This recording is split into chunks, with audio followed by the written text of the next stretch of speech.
Sen rencime hiç, bu menin omraqlığım.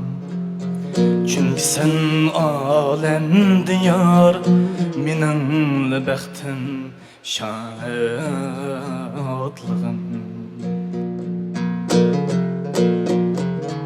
Çünkü sen alem diyar, menin bəxtim, şadlığım.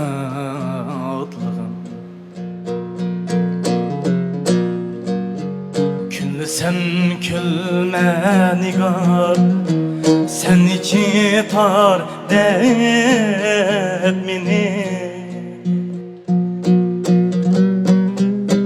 Görmese deymen tixi mendin bilek hiç kim seni.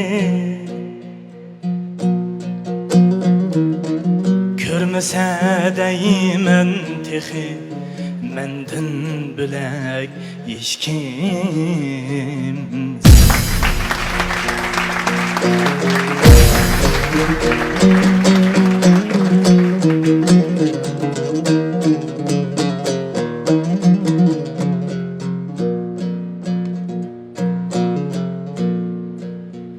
Kıldığına kandaq sihir, bu dert ki buldum mutlak.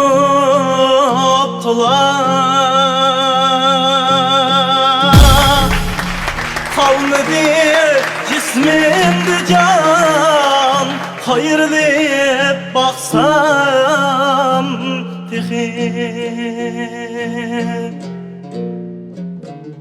Kalmadı cismimde can, qayrilib baxsam tixi.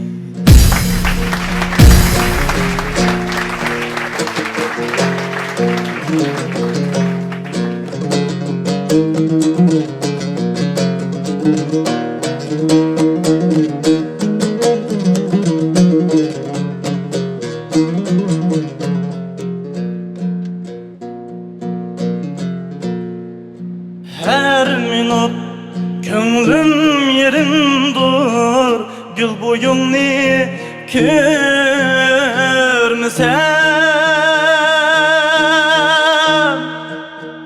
Armanım şu bir ömür, işkın diyarım ünlesem.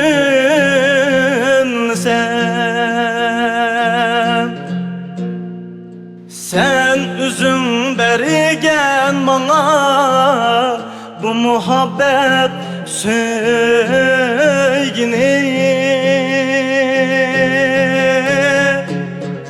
Rencime zinhar nigar, şut beyli künsen.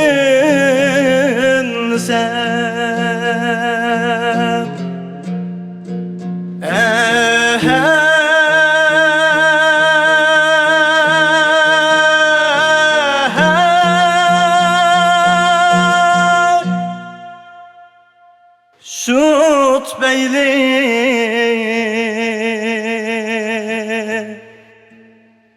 künsen.